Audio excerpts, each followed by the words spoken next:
A primeira pergunta que se impõe é o que é que eu estou aqui a fazer, não é? Portanto, os presidentes são estes senhores. Depois desta fantástica apresentação que tivemos, nós tivemos ali um bocadinho a combinar o que é que podíamos fazer para corresponder, de facto, a esta animação. Enfim, só se cantássemos, não, acho que não ia correr bem. Não vai correr bem. Portanto, o melhor mesmo é estes senhores falarem daquilo que sabem. E, basicamente, quem é que eles são? Começando ali pelo canto, o José Teotónio é o CEO do Grupo Pestana, desde 2015. Está no Grupo Pestana desde do ano 2000. Enfim, de 2000 a 2007 exerceu várias funções e depois, em 2007, chamou a si também a parte operacional, inicialmente só na Madeira, e depois estendeu-se a todo o grupo a nível nacional e internacional. Como CEO do Grupo Pestana, ele costuma dizer, com alguma piada, que o seu primeiro momento de internacionalização foi quando um bom alentejano se internacionalizou para a Madeira, e, portanto, foi o seu primeiro momento de internacionalização, e tem no desporto rugby aquilo que são os valores de equipa, enfim, e que lhe está no sangue, na família, etc. O Miguel Setas, que está aqui ao meu lado, é o CEO da EDP Brasil, é também administrador da EDP, foi considerado pela revista Forbes como um dos melhores CEO do Brasil. Parabéns. Começou a sua carreira como consultor na McKinsey, depois passou pela Galp, como diretor de marketing, na Vodafone, na CP foi elemento do Executive Board, e está na EDP desde 2006 e, portanto, tem assumido também outras funções. Já agora está há 10 anos no Brasil, iniciou-se na vela e agora não quer outra coisa, portanto tem no mar a sua inspiração e naquilo que isso significa. Escreve também umas crónicas e publicou recentemente um livro que se intitula Duas Lentes. As coisas que nós fomos à procura aqui dos nossos convidados. Bom, a conversa é entre eles, de facto a conversa acerca de quê? Acerca daquilo que é o nosso contexto atual, os nossos contextos atuais de mudança. No fundo, nós supostamente já somos, ou não, enfim, vou começar com um conjunto de provocações, já somos empresas 4.0, supostamente ou não, e já teremos ou não pessoas 4.0, e se calhar começava já por aqui. Posso começar ali pelo Zé Teotónio, lá naquele mundo Pestana, até porque importa dizer que o Grupo Pestana é, no setor do turismo, um dos grupos, enfim, inovação é uma das palavras que certamente associamos ao grupo. Como é que é? Vocês já são uma empresa 4.0? Eu acho que neste momento, primeiro agradecer o convite que foi feito ao Grupo Pestana para poder estar aqui presente e poder estar aqui nesta plateia, que está fantástica, completamente cheio. Acho que nunca, não me lembro de estar numa conferência e tenho sido convidado para várias, em que esteja realmente uma sala cheia, geralmente. Estão meia dúzia de gatos pingados e, portanto, isto mostra a força da Human Resources. Mas, depois deste agradecimento, o que é o turismo é uma indústria que é de pessoas para pessoas. Vimos ali um exemplo em que já há partes do setor do turismo que já nem têm pessoas, não é? Portanto, já a interação é só com a máquina, que era o almoço que aqui houve, e há hoje hotéis, como alguns que são conhecidos, em que também já não há pessoas, não se vêem pessoas. Os Easy Hotéis são hotéis que são conhecidos e que são feitos isso. Mas não é isso o grosso do negócio. O negócio é um negócio de pessoas para pessoas. E o setor do turismo tem, felizmente, nos últimos tempos vivido um crescimento que é sustentável. Crescimento esse que tem possibilitado que tenham surgido os vários nichos de mercado. E, portanto, que hoje haja os hotéis 4.0, que não se vê ninguém, aos 3.0, os 2.0 e o 1.0. E há mercado para todos estes. E há mercado para tudo. E, portanto, hoje na indústria turística, esta que é uma das grandes vantagens, é que é um setor que é muito empregador, emprega muitas pessoas, e emprega pessoas que têm pouca qualificação, pessoas semi-qualificadas, até pessoas altamente qualificadas. É claro que hoje um dos problemas que temos é que este setor foi desrompido de uma parte. Não é um setor que tenha sido desrompido, o turismo não está para desaparecer, mas a forma como o modelo de negócio foi desrompido. O modelo de negócio tradicional eram os operadores tradicionais. Havia uma história engraçada que era que em lazer, o Grupo Pestana nasce de ter hotéis na Madeira e depois no Algarve, que eram hotéis de férias. E portanto, a competência essencial era perceber línguas, era saber línguas. Isso era a competência para se tornar como colaborador do grupo. E os colaboradores com um bocadinho mais de qualificação eram na recepção que estavam, porque tinham que saber os clientes. Mas depois havia os clientes, havia alguns dos nossos colaboradores que não tinham muito contato, não tinham muito jeito para contactar o cliente. E quando não tinham muito jeito para contactar o cliente, iam para as vendas. E isto porquê? Porque o modelo de negócio qual era? Era fazer um contrato com o operador era inglês, alemão, etc., que iria lá para a Alemanha e lá para a Inglaterra, ele é que fazia a distribuição do produto e nós ficávamos à espera que ele nos mandasse as reservas. Portanto, quem estava nas vendas, que eram reservas, o que tinha que saber era línguas, não precisava de contactar com ninguém e, portanto não tinham que vender nada, era só aceitar reservas. Hoje, o que está na área da distribuição é o comércio eletrónico, porque depois das low cost e da internet, os packages turísticos estão em queda e hoje o turista é um turista independente e que quer andar free e, portanto, quer andar free, precisa de comprar pela internet. Portanto, hoje precisamos ter data analysts, pessoas especializadas em Google, pessoas que entendam bem aquilo que são os OTAs, revenue managers. Isso quer dizer que vem muita gente da engenharia trabalhar para aqui, muita gente diferente para o setor da hotelaria. E um dos problemas que temos é as pessoas perceberem, as pessoas que têm essas competências, que o setor da hotelaria é um dos setores onde elas podem ter uma carreira muito promissora. Muito bem. Isso quer dizer então que as pessoas, mesmo na hotelaria, de pessoas para pessoas, como começou por dizer, de facto as competências de 4.0, de pessoa 0.0, são essenciais e estão... Só precisas de 4.0, 3.0, 2.0 e 1.0. Muito bem. Na hotelaria é preciso... Tudo, muito bem, mas já lá vamos. Miguel, como é que é? Não só no Brasil, mas também em Portugal, a EDP, um setor de energia altamente desenvolvido. Como é que é esta questão? Vocês também já são uma empresa 4.0? Eu, antes de mais, queria agradecer o vosso convite aqui ao nosso amigo Ricardo Florencio e dizer-vos que é uma satisfação enorme estar aqui hoje, porque, como o Pedro mencionou, eu estou há 10 anos a trabalhar no Brasil e, portanto, as minhas vindas a Portugal são rápidas e hoje tive a oportunidade de rever alguns amigos e portanto, muito satisfeito. E como o Zé dizia, de ver um auditório deste cheio. Lembro-me há 10 anos atrás, antes de ir para o Brasil e participava neste tipo de conferências, não tinha este tipo de dimensão. Portanto, vocês fizeram aqui um trabalho fantástico de dinamização destas discussões e, portanto, estão de parabéns. Queria deixar aqui esse parabéns ali, dirigidos ao Ricardo. Ali ao Ricardo. Mas então, indo aqui à pergunta, Pedro, o setor da energia, a par daqui do setor da hotelaria e das viagens, é um setor que está altamente, está no foco de uma grande revolução, está altamente preparado, altamente estimulado para uma transformação brutal. Uma transformação que nos vai chegar de uma forma, mais tarde ou mais cedo, a nós como consumidores de energia elétrica. Alguns de nós já estamos a passar por isso.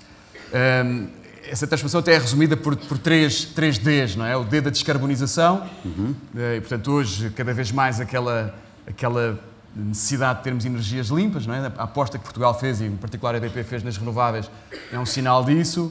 O D da descentralização, ou seja, no passado estávamos habituados àquela noção das centrais que geravam energia centralmente e depois irradiavam nas suas redes de distribuição, nas suas redes de transmissão para os clientes que estão na ponta, e que hoje, quer dizer, está numa viragem de paradigma radical. Portanto, a possibilidade que nós temos hoje de ter painéis solares, por exemplo, a gerar energia com baterias que acumulam essa energia durante o momento em que ele está a gerar e depois ele se usa nos momentos em que não tem sol, por exemplo. E, portanto, essa noção de geração distribuída hoje é cada vez mais invasiva do nosso setor. Invasiva no bom sentido, porque acho que as tecnologias não se podem travar e vão chegar a todo lado. E as pessoas? Nisso. Vou lá chegar. Só para chegar ao último D. O último D é o D da digitalização. E é o D, no fundo, que tem por trás tecnologias de robotização, de analytics, enfim, todo um conjunto de novas tecnologias, e no RH em particular também imensas coisas novas. No fundo, há imensas semelhanças sobre as duas experiências. Na prática, as tendências são muito, acho que acabam por atravessar os vários setores, e em particular os dois que nós representamos. Portanto, quando você pergunta, é 4.0, nós estamos no meio de uma revolução tecnológica, estamos no meio, em particular a nossa indústria, de uma renovação geracional. Enfim, muitas pessoas estão aqui ligadas à área de recursos humanos. A EDP foi criada há mais de 40 anos e, portanto, está a chegar a um ponto em que grande parte da sua força de trabalho está preparada para entrar na reforma. Nós temos, nos próximos 10 anos, 40% das pessoas que se vão reformar. Isso significa que vamos ter uma oportunidade de refundar a empresa com novas competências, é o que estamos a fazer agora. E, portanto, E aí que entram as pessoas 4.0. Eu faço aqui já uma das perguntas que estamos a receber é, afinal, o que é uma pessoa 4.0? Eu não gosto desse estereótipo do 4.0, sinceramente. Vocês convidaram-me para falar sobre pessoas 4.0, mas Boa. Eu não gosto nada dessa... Agora sim já me está a correr bem. Boa. Não gosto nada dessas etiquetas. Acho que... E então, desculpe, mas convidar um alentejano para falar de 4.0. Já viu o que é? Uma coragem. É coragem, eles tiveram coragem em convidar-nos. Tiveram coragem em convidar o Pedro Afonso para falar disso. Sim, exatamente. Por isso é que também estão a perguntar o que é o 4.0, não é? Porque, não, 4.0, enfim, acho que é uma noção... Enfim, qual é a vossa perspectiva enquanto presidentes? O que é que nós temos consciência? Hoje em dia são precisas novas competências. Quer dizer, nós estamos a fazer um exercício agora de planeamento estratégico, de perspectivar aquilo que é a mudança da cadeia de valor nos próximos anos e que tipo de competências é que precisamos ao longo dessa cadeia de valor. E os gaps são significativos, portanto, nós temos imensas áreas onde vamos precisar de novas pessoas.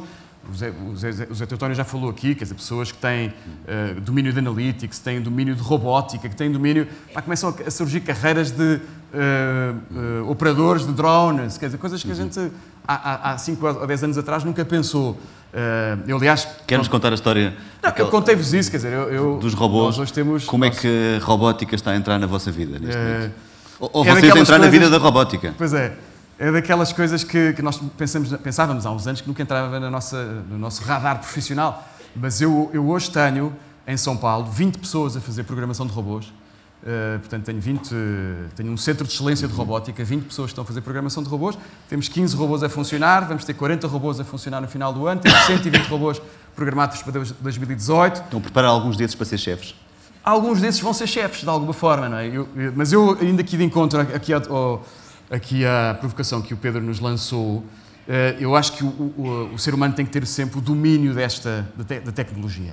Nós, inclusive, na semana passada, fomos fundadores no Brasil de um pacto que chamámos o Pacto Empresarial Brasileiro para a digitalização humanizada do trabalho. Ou seja, não pode haver a tentação de se fazerem esses processos de eficiência, de produtividade, etc., à custa do conforto, do bem-estar, daquilo que é motivação das pessoas que trabalham nas empresas. E, portanto, nós, quatro empresas, fundaram este pacto e agora queremos alargá-lo a um conjunto de outras empresas, com um conjunto de compromissos muito claros das melhores práticas, da forma como fazer, não é? Ou seja, aliás, o Pedro lançou-nos essa provocação. Nós temos que ter o domínio sobre a tecnologia e não deixar que a tecnologia à solta que condiciona as nossas vidas, não é? E, portanto, é um bocadinho esse desafio que nós estamos a fazer e está a ser uma viagem fantástica, engraçada. Muito bem. Zé Teutónio, e vocês também andaram a fazer para aí um curso de formação ou alguma coisa parecida, exatamente para se transformar em 0.0, em 4.0? Não, como lhe disse, este setor é um setor que está a ser num modelo de negócio, não é? Os hotéis continuam a ser os hotéis que são, enfim, hoje com muitos segmentos e com muitas variantes. Antes era um hotel tradicional que servia todo o tipo de clientes e agora os hotéis são segmentados em função da procura, etc. A forma de comercialização completamente diferente, isso sim, e por isso hoje eu, desde que comecei a trabalhar, tinha sempre esta tendência de fazer dois cursos por ano. Um geralmente na área em que estava, que agora estou nos últimos 17 anos no setor do turismo, portanto, sobre aquilo que eram as tendências. Mas os presidentes também fazem cursos, também se desenvolvem. Ai do que não fizer. E por outro lado... Também vão à escola. E por outro lado, outro mais... É aquela parte do medo. Ele falava um bocadinho, a gente não pode ter medo. O medo faz parte do nosso DNA. Ainda bem que temos medo, não é? Claro. E, portanto, eu acho que o medo é uma característica boa para nós não corrermos riscos que ponham em risco a sustentabilidade a longo prazo das nossas empresas e, em particular, para não ficarmos desatualizados. Claro, era isso que estava a dizer. Eu antes fazia 2 e agora faço 4 por ano. A malta lá pensa que é para eu ir de férias, mas é um bocadinho mais para perceber exatamente este tipo de evolução. E esse da Google? E este que fizemos recentemente, enfim, temos feito outros, mas este que fizemos recentemente foi um curso em que fomos 12 de nós. Portanto, e foi desde, o nosso presidente, o Dr. Dionísio Pestana, depois fomos 3 administradores da Comissão Executiva e depois fomos pessoas que são diretores e outros que foram malta nova que ali entrou e que trabalha nestas áreas do digital. E fizemos um curso para executivos que foi-nos preparado pela Google, em Silicon Valley, onde, no fundo, nos fizeram, em 3 dias, deram-nos 3 áreas. Uma foi aquilo que é muito da cultura da Google, e isso foi importante porque incidiu muito sobre recursos humanos, incidiu muito sobre como é que eles conseguem gerir toda aquela variedade, toda aquela multiplicidade de culturas e de pessoas e de personalidades, e, portanto, como é que conseguem fazer a tal, integrar uns valores e numa cultura única, e, por outro lado, como é que fazem, eles compram muitas empresas, e como é que fazem depois a integração das empresas. E que não há uma norma, hein? Isso foi um dos dias. Noutros dias é sobre a evolução tecnológica, como é que eles esperam que a tecnologia, como é que a tecnologia evolua. Houve algum dos momentos que tive que fechar os ouvidos, que é para não ficar muito... enfim, não diria preocupado, mas mais surpreendido. Mas, enfim, algumas das coisas já estão, daquelas que nós pensamos que vão demorar muito tempo. A tecnologia já existe, ela não está ainda não tem economicamente. Claro. E o terceiro dia foi então sobre aquilo que pensam que pode ser o nosso setor. E o engraçado de ter estas coisas... com estas aplicado ao setor mesmo turismo. Exatamente. É que quando falámos do nosso setor, depois o engraçado disto é que quem nos dava os cursos eram rapaziada de malta que tinha entre 28 a 30 anos. Um velhote como eu, que já tem 53. Mas a outra coisa engraçada foi, quando chegámos ao nosso setor, eles gostaram tanto ou mais do que nós, porque aprenderam também muito sobre aquilo que é o mundo do negócio, porque eles sabem da parte da tecnologia e sabem ver com os analytics como é que as pessoas procuram, como é que as pessoas fazem, mas depois aquilo que é a profundidade do setor, da multiplicidade de segmentos, da multiplicidade de estratégias que é possível ter dentro da atividade, foi eu esses que aí fomos nós que ensinámos qualquer coisa e eles gostaram de aprender, que também é o engraçado. E, portanto, esta ligação das empresas e este falar com as empresas... Vocês, no fundo, estão a falar de uma coisa que é mudar o mindset da organização para este processo de mudança, de transformação. Qual é o papel do presidente, do líder máximo da empresa? Qual é o vosso papel neste processo? Enfim, já percebemos, dar o exemplo, ir à escola quando é preciso ir à escola, ou aprender, desenvolver. Mas como é que isto... Força. Conversem lá um bocadinho sobre isto. Como é que vocês fazem? Como é que fazem para influenciar, para transformar a organização? Hoje não há iluminados. Não há ninguém que seja iluminado e, portanto, alguém que sozinho consiga resolver os problemas. Portanto, tem que ter uma boa equipa e nas várias áreas e acreditar nessa equipa e acreditar. E depois o líder hoje é muito mais um facilitador, porque depois as pessoas que entram, algumas delas são novas nas organizações e, portanto, não as conhecem e, portanto, querem fazer realmente o seu trabalho, mas estas empresas têm legados. Nós, aliás, diz que a EDP faz 40, nós fazemos hoje 45 anos, o Grupo Estana foi formado há 45 anos hoje. 40 já há 2 anos, portanto temos 42. Então já somos mais velhos. Mas isso foi quando ela foi junta, não é? Para começar, claro, as empresas que formaram a EDP têm... é muito mais mas pronto, ter 45 anos o Grupo Estana faz hoje e por isso é preciso, no fundo, algo... E tem as suas raízes, tem o seu legado, tem as suas pessoas, tem pessoas que fazem 45 anos de casa, por isso, e que têm que ser respeitadas, e portanto estas novas pessoas que entram, muitas vezes têm que ganhar o seu espaço para poderem fazer o seu trabalho e para ir fazendo a transformação da empresa. Porque estas transformações não se fazem de um momento para o outro, não é? Já sua indústria.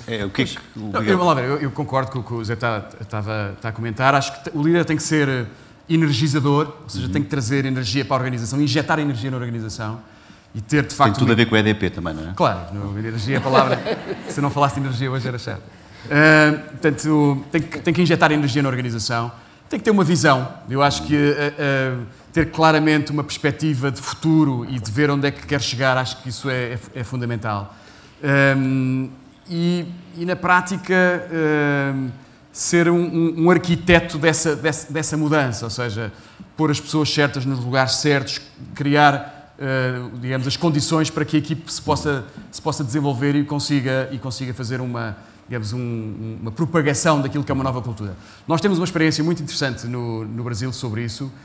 Aliás, como sabem, enfim, o Brasil é um país onde as pessoas talvez sejam um pouco mais, mais à vontade e, portanto, aceitam estas mudanças assim com muita facilidade. Criámos um projeto de cultura que surgiu com um núcleo restrito, 5 pessoas. Depois alargámos esse núcleo a 50 pessoas, depois esse núcleo foi alargado a 200 pessoas, que hoje são, se quiserem, os embaixadores dessa mudança cultural, e temos um processo para um universo de cerca de 3.000 pessoas de uma transformação de mindset, se quiser, que é fantástica, e de profundo alinhamento estratégico, ou seja, hoje a estratégia os exercícios estratégicos que fazemos no Brasil são exercícios não numa sala com 10 pessoas e com um consultor de alta direção, fazemos exercícios com 200 pessoas a refletir sobre a estratégia da empresa, disseminamos isso para a organização, para as 3.000 pessoas que trabalham na empresa, e portanto há uma galvanização da organização. E eu gostava aqui nesse aspecto de discordar do Pedro em relação à questão dos resultados e dos relacionamentos. Eu já ia lá, mas vamos então. Vou discordar já. Eu Relacionamentos acho que e resultados.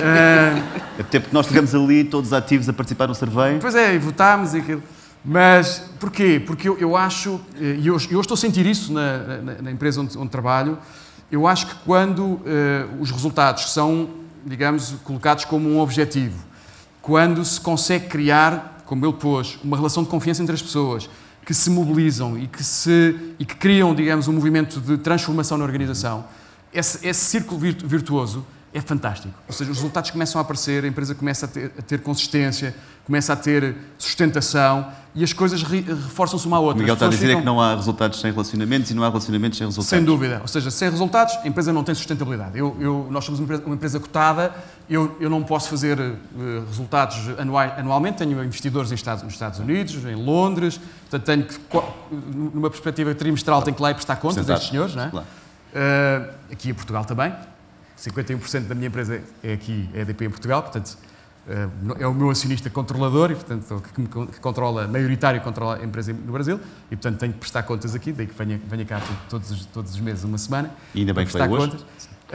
Temos-lo aqui. E, portanto, o que é que isso criou? Quer dizer, esse movimento de entrosamento das pessoas com um objetivo, com uma visão, com uma direção, imbuídos de um espírito de criar o melhor operador energético no mercado onde nós éramos pequenos. Isso criou uma grande motivação. Hoje temos os níveis de motivação mais altos do grupo EDP, temos, enfim, uma empresa das empresas melhores para trabalhar, aquelas coisas, enfim. Mas portanto, eu gostava de discordar aqui em relação aqui do nosso anterior orador, brilhante a sua intervenção, mas naquela perspectiva em que sem resultados a empresa não tem sustentação, começam a aparecer as fricções entre as pessoas, que é bom que existam, mas não, enfim, que sejam destruidoras. Começam a aparecer os layoffs, não é? O turnaround, temos que fazer um downsizing, temos não sei o quê. E, portanto, eu prefiro muito mais estar num projeto de crescimento, onde as pessoas têm oportunidades de se desenvolver, onde as pessoas têm mobilidade interna, onde vão desenvolver novas competências. Eu não lhe disse, mas há bocado, essas 20 pessoas... As 20 pessoas que nós temos a programar robôs em São Paulo, a maior parte delas, um ou outro são de fora, a maior parte delas são pessoas que eu recrutei internamente. E, portanto, que em vez de as confrontar com aquele... Se calhar já lá íamos, porque eu ia perguntar isso a seguir. Quer aceitar também a provocação dos relacionamentos versus resultados? Esta discordância foi parcial, não foi assim tão coisa, porque no fundo estão a dizer a mesma coisa. Mas uma das coisas que eu queria ressaltar, e que ambos disseram, e que isso eu acho que é fundamental, é a tal questão da confiança. Quer dizer, a confiança na liderança. Hoje o turismo vive um ambiente. A pergunta que o Pedro nos colocou, será que as pessoas confiam em nós? E pediu que eu dirigisse isto aos hoje, não é? Portanto, hoje o turismo vive aqui um tempo fantástico e ótimo e tudo corre bem, mas a gente esquece que em 2009, 2010 tivemos anos muito difíceis e muitos difíceis no setor do turismo e tivemos que fazer decisões difíceis na nossa empresa. E na altura em que as fizemos, exatamente porque havia confiança na organização, que tinha sido mostrado ao longo desse tempo. Por exemplo, aos quadros, todos os quadros que tinham um vencimento acima de X, pedimos que eles não aumentassem esse vencimento durante X anos, e assim foi, durante 3 anos até 2013, em que foi ou 2014, 4 anos, em que foi o ano difícil de se aconteceu. É claro que os primeiros a darem o exemplo teve que ser a administração e que teve que reduzir os seus salários, não podia ser o coisa. Tivemos que reduzir benefícios, retirámos carros. Aliás, sobre essa coisa de medo de perder o carro, o meu carro é um Mini, portanto, eu acho que mesmo desempregado vou conseguir continuar a pagar a gasolina do meu Mini. Mas portanto, e se houver esse tipo de confiança, então toda a organização vai atrás e toda a organização acredita. E a organização empolgou-se. Fizeram-se as medidas que foram necessárias, foram medidas em que implicaram em algumas áreas encerramento de algumas unidades e, portanto, com isso ter que desligar pessoas. Mas, Zé Teotónio, mas votou nos relacionamentos ou nos resultados como mais importante? Eu acho que, portanto, é um bocadinho estas duas coisas, que é, quando temos resultados eles também são partilhados, ou seja, não ficam só para alguns. Na altura dos momentos difíceis também, quando há as dificuldades, também elas têm que ser partilhadas. E isso só se consegue quando existe a tais questões da confiança. A confiança, isso hoje é fundamental, e é a confiança para dentro e a confiança para fora. Voltando à questão aqui que o Miguel estava a introduzir, que me parece muito pertinente, que é, no fundo, nós hoje falamos nesta pessoa 4.0, obviamente pressupõe que nós consigamos atualmente transformar as pessoas todas de 3.0, seja lá o que isso for, em 4.0, ou depois em 5.0 e 6.0, enfim, era outra pergunta que estava aqui. É só para verem que eu estou atento às perguntas que estão a fazer, não é? Mas como é que é? Todas as pessoas passam de 3.0 para 4.0, ou seja, é possível que todas as pessoas acompanhem estes fenómenos associados à revolução digital e à necessidade de se adaptar nessas novas competências. O Miguel conseguiu pegar nesse grupo pequeno, sim, claramente sim, a resposta já percebemos que sim. E o resto? Pois é, eu tenho uma discordância de princípio em relação à questão do 4.0, portanto vou estar até ao fim da... Mas já tínhamos percebido. Exato. Mas, portanto, o que é óbvio hoje para nós é que o conjunto de competências que são necessárias para um executivo ou para uma pessoa que não tem um cargo de gestão hoje ser bem-sucedida são bem diferentes daquilo que eram as competências tradicionais, quando há 20, 30 anos atrás nós começámos a trabalhar. Portanto, e essa mudança de competências, eu acho que há pessoas que já nascem nesse novo cenário e onde para elas isso é normal, as gerações mais novas. Há pessoas de gerações da nossa, enfim, já de meia idade, que vão ter mais dificuldade. Não, eu não vou dizer a minha idade, mas estou quase na sua idade.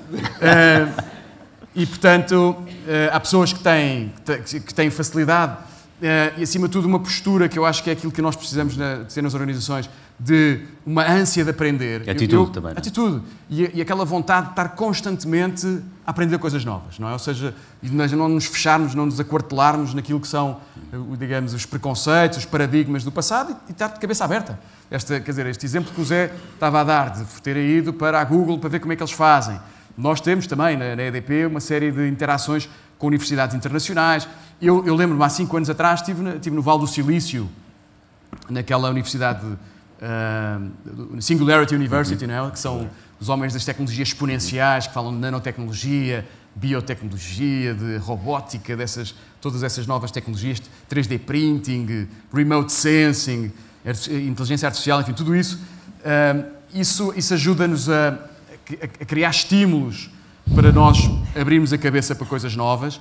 E acho que, acima de tudo, o que é preciso é ter uma predisposição para aprender. Ou seja, nós temos que estar até ao fim da nossa vida a aprender coisas novas. E ainda por cima hoje, só para fazer parênteses, a longevidade das pessoas que estão nesta sala já é de 80 anos para cima, não é? E os jovens que nasceram a partir do ano 2000 já têm uma longevidade de 100 anos. Portanto, não tenhamos dúvidas que nós vamos ter ao longo da nossa vida que nos reinventarmos muitas vezes. Portanto, eu não gosto do 4.0. Mas toda a gente vai conseguir.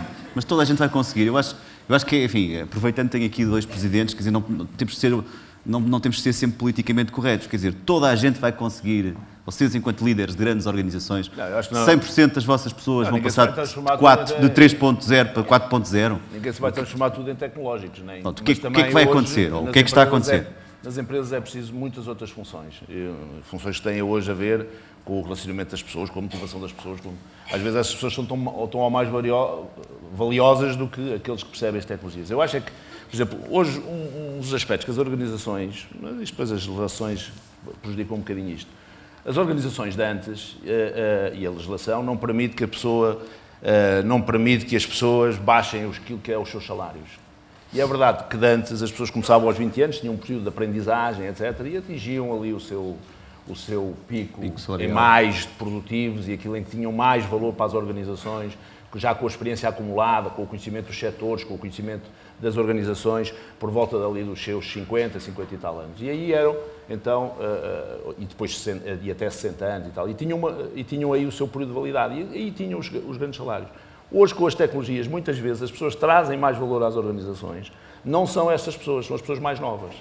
E depois temos um problema nas organizações, que é, temos os tais, rapaziada para mim que tem 30 anos, já não são rapazes, mas enfim, que têm 20 e muitos, 30, 35, têm grande valor para as organizações. São pessoas que também percebem isso e que também precisam de ser valorizadas em função daquilo que elas contribuem, e as organizações depois não têm a possibilidade, porque têm o tal legado de ter gente que tem a minha idade, e essa sim está com os tais grandes salários, e eles não podem lá chegar. E isso é um problema para as organizações. Eu acho que hoje devia ser repensado. E depois o que é que faz? Muitas das organizações que precisam depois de ter estes recursos, o que fazem é pegar nas malta que têm aqui os 50 anos e reformá-los e mandá-los embora, porque eles têm salários que já não dão trabalho. Ou seja, eu acho que hoje o nível salarial das organizações devia ser à entrada, subir, mas depois devia haver uma possibilidade de ser reduzido. Porque se as pessoas reduzirem, as pessoas continuam a ser úteis. Elas continuam a ter utilidade para as organizações. O que elas já não têm é aquele valor e não deixam crescer aquela outra malta que precisa ter valor. E então o que acontece é estas coisas massivas de vermos gente que tem 50 e tal anos, gente muito válida, que tem muito conhecimento do setor e que podia dar ainda muito valor às organizações, mas porque tem um salário já elevado ou tem benefícios já elevados e não é permitido andar para trás, que é posta na prateleira ou é posta... Eu acho que esta é uma questão muito interessante, que é esta revolução tecnológica abriu brechas entre várias stakeholders, não é? Portanto, várias entidades. Uma brecha entre tecnologia e indivíduos, certo. Uma brecha entre indivíduos e organizações, sim, e uma brecha entre organizações e poder público. Ou seja, eu concordo com este ponto que o José está a colocar, que é a legislação hoje não está adaptada, a legislação de trabalho hoje, sim, não está adaptada a esta nova realidade. Quer dizer, se a gente tivesse que pôr um carimbo, não é? Não é seguramente 4.0, seria de uma geração anterior. 0.1. 0.1. Sabe que eu desde que vi um presidente no Brasil a ser citado nas redes sociais com coisas que disse numa conferência. É melhor não dizer. É melhor não dizer. Mas Miguel... Mas enfim, portanto, isto para dizer, eu concordo muito, sim, com ele, que é... Mas toda a gente vai lá, eu gostava de... Deixa-me dizer-lhe uma coisa, eu acho que é muito importante... Sei que isto é difícil de responder, mas... Não é difícil, mas é difícil a gente ter uma resposta científica sobre exato, isso. Mas ter percepção. Opiniões, acho que... eu gosto da ideia da diversidade. E a minha carreira profissional foi feita um bocadinho com essa diversidade. Eu acho que as equipas de gestão, por exemplo, que têm pessoas muito séniores, que têm pessoas de meia idade como nós, e têm pessoas de idades mais jovens, são equipas heterogéneas, tem 4.0, tem 3.0, tem 2.0, o número que você quiser pôr. Mas, portanto, com níveis de senioridade e com competências distintas. Essa complementaridade é fantástica numa equipa de gestão. Porquê? Porque eu vou ter as pessoas muito séniores a fazer um papel de moderadores, de bom senso, de colocar dentro da sala umas visões da experiência da vida, que os anos trazem-nos insights sobre a vida profissional, sobre a vida pessoal, muito grandes que com 25 anos não temos capacidade de os ter, não é? Portanto, essa perspectiva de nós podemos ter uma equipa de gestão, pessoas que têm, vamos pôr, 65 anos, e pessoas que têm 28, 30, é fantástica porque nessa diversidade e nesse confronto de gerações, eu acho que se progride muito mais do que numa equipa extremamente homogénea de jovens de 25 a 30 anos que estão todos, enfim, em roda solta, se quisermos, e podem às vezes pôr as empresas em risco, ou pessoas muito séniores que talvez não tenham energia, a força anímica, a criatividade, o ânimo de um jovem de 28 anos, que é preciso para romper barreiras e para criar novos paradigmas, etc. Portanto, eu gosto da noção de juntar essas gerações todas. E, portanto, okay, essa todas coisa juntas de reinventarem os processos e o próprio negócio. Temos que ser todos 4.0. Por favor, não sejamos todos 4.0. Pronto, porque já estou a gostar. Ainda ontem fiz uma daquelas sessões, lá na EDP chamamos de valorizar a experiência. São pessoas que estão à beira da reforma e que tiveram agora uma sessão de passagem de conhecimento para as pessoas mais novas, tiveram durante 1 ano, 9 meses, a fazer essa... E eu, sinceramente, às vezes fico frustrado por deixar essas pessoas saírem da empresa, porque elas têm tanta competência. Levam o know-how, levam o conhecimento, têm tanta competência, património. Têm uma experiência enorme. São pessoas com 65 anos, eu espero que nós ainda estejamos válidos para trabalhar. São pessoas muito válidas para trabalhar, com 60, 65 anos. Estão hoje no auge da sua criatividade, no auge da sua vida. Podem ser muito bons contribuidores, mas infelizmente... Mas uma pessoa com 65 anos não pode ser 4.0? Vamos lá. Depende do que é que você não, significa estou a perguntar. por 4.0. Se 4.0 é dominar com proficiência as tecnologias digitais, eu acho que uma pessoa com 65 anos vai ter mais dificuldade, se não nasceu como digital native, não é? Mas se você significa uma pessoa 4.0, uma pessoa criativa, com empatia, com capacidade de relacionamentos e, portanto, que já não está naquela versão simplesmente de fazer uma tarefa repetitiva, mas que tem inteligência para ver, digamos, de uma forma diferente aquilo que é o conteúdo da sua responsabilidade profissional, eu acho que não há limitação nenhuma de idade em termos dessa perspectiva. Se me diz que o 4.0 significa termos capacidades digitais e sermos proficientes a programar, enfim, Python ou aquelas linguagens novas, que agora, enfim, todos os jovens sabem manusear esse tipo de linguagens. Se for isso, saímos todos daqui quase todos frustrados. Não sei, portanto, se é isso, se o 4.0 significa isso, acho que não vamos ser capazes de fazer isso, não é? Agora, eu tenho um exemplo de pessoas que faziam no Brasil tarefas repetitivas, 24 horas, conciliação bancária. O Ricardo já nos está a dizer que a gente está com... É, muitos sinais, já muitos sinais. Já está ali com a sinalética. E eu com imensas perguntas mas aqui atenção que o Pedro teve mais tempo. O Pedro Afonso teve mais tempo. A gente não pode ser prejudicados. Ainda bem que já me vou embora. Mas só para dizer o seguinte, o exemplo de pessoas que faziam diariamente uma tarefa repetitiva. Chegava às 9 da manhã e fazia conciliação bancária. O que é conciliação bancária? Recebe os extratos do banco, vê os movimentos que fez no dia anterior, vê se as contas cruzam, etc. E passava a manhã a fazer aquilo. Hoje, tenho um robô que às 2 da manhã recebe os dados do banco. Durante a madrugada faz essa conciliação, essa pessoa hoje chega ao escritório e em vez de estar a fazer, digamos, um trabalho de sapa rotineiro com uma criatividade mínima, aquilo que ele faz é ver as não conformidades, corrige as não conformidades e tem um tempo maior para uma análise crítica de outras coisas, para ter uma visão estratégica sobre o que é que tem que fazer na sua área e, portanto, eu acho que a tecnologia tem que estar como facilitador, para aumentar as capacidades humanas estender, e não para nos subordinarmos, digamos, a uma realidade onde somos escravos da tecnologia. Então, é o contrário, não é? Todos ser 4.0. Uma última questão ali a penúltima, para o José Teotónio, que vem aqui da direitinha. Aliás, isto eu acho que vem de encontro, enfim, vou fazer aqui um introito.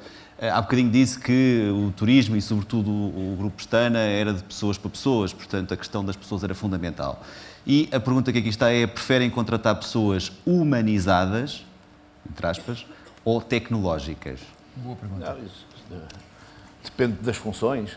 Há funções hoje dentro da organização que é olhar só para aquilo que são os dados das procuras que os nossos hotéis têm naquilo que é o mundo digital, e essa malta tem que ser muito tecnológica para poder fazer isso e para gostar disso, porque aquilo também é um trabalho que pouca gente gostaria de fazer. Por outras palavras, para além das competências tecnológicas, maior parte das pessoas, o que nos interessa é a atitude. Portanto, são pessoas humanizadas. Eu diria que 98% das pessoas que trabalham no Grupo Pestana trabalham na operação, trabalham em frente dos outros e, portanto, quando trabalham num relacionamento, nos tais relacionamentos, enfim, não podem perceber de tecnologia, com certeza, mas a sua principal característica é a atitude que têm e, portanto, se quisermos, aquilo que era o humanizado. Muito bem. Deixe-me só fazer aqui um comentário sobre isso. Gosto dessa pergunta, gostei da resposta do Zé Teotónio. Aliás, há um livro recentemente editado que se chama Techies and the Fuzzies, não é?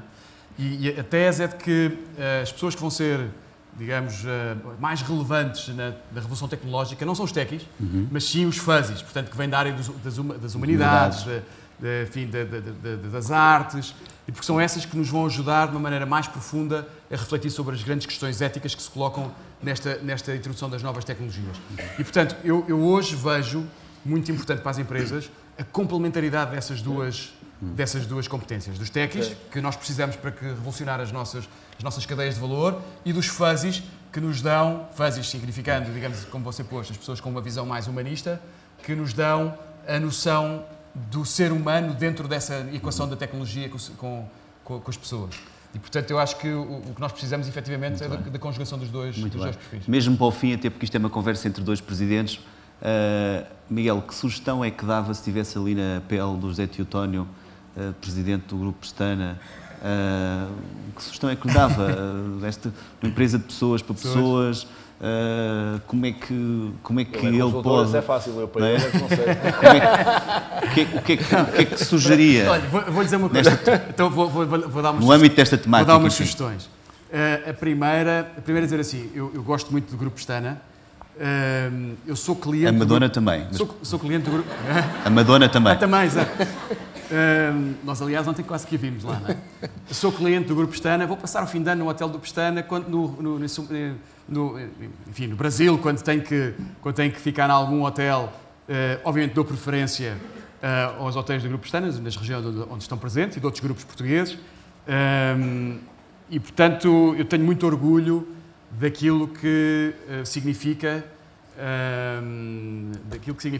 o vosso empreendimento, o vosso projeto empresarial. Acho que é uma daquelas marcas que nos orgulha a todos, tal como a sua também.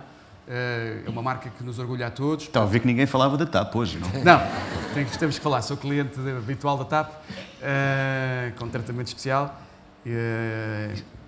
Enfim, faço Lisboa-São Paulo há 10 anos, portanto já conheço quase. Temos muito gosto em recebê-lo esta noite outra vez. Vou outra vez esta noite. Mas o conselho era ali pronto. Não, mas muito orgulho de termos marcas como o Grupo Pestana, que fazem um trabalho fantástico. Portanto, o conselho é não transformes os seus hotéis em hotéis 4.0, eles são fantásticos como são agora. Era isso que eu queria ouvir, de facto. Acho que uma sugestão só, se puder, isto agora mais lá para o Brasil, se puder criar um programa que dê alguma preferência aos clientes portugueses no hotel dos hotéis Pestana lá no Brasil, acho que era simpático, porque eu faço isso quase por dever moral, não é? Ou seja, viajo na TAP, porque quero privilegiar uma marca portuguesa, só não faço quando não há opções. E em Copacabana, por exemplo, no Rio, fica no Pestana, fico com no certeza, Pestana, tem uma vista fantástica. Fico quase sempre, só quando a minha secretária se erra lá nas marcações é que... mas, portanto, seria interessante que os portugueses pudessem ter... Há muita circulação de portugueses no Brasil. E eu sei que há muita gente que privilegia o Pestana e outras marcas.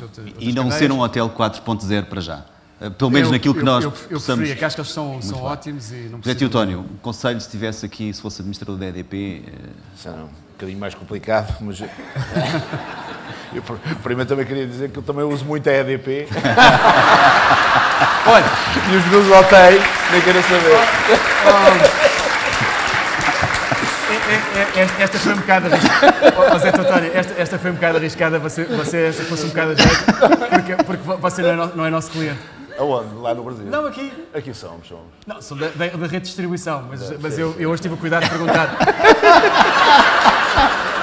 Eu hoje tive o cuidado de perguntar aos meus colegas como é que é lá com o Grupo Pestana, como é que estão satisfeitos, não estão, e disse, pá... Nós prometemos ser tão animados como a sessão anterior. José Teotónio, mas pronto, se fosse administrador da EDP... Então já tenho um conselho.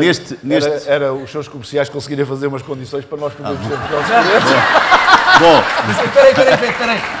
Mas eles também já me responderam isso, que eles disseram, olha, o Zé Teotónio vai-te falar nessa coisa dos preços e tal. Eles disseram, olha, pá, nós temos muitas capacidades e temos muito investimento disponível para fazer projetos de eficiência energética para ajudar aqui os hotéis Pestana a reduzir a sua conta de energia.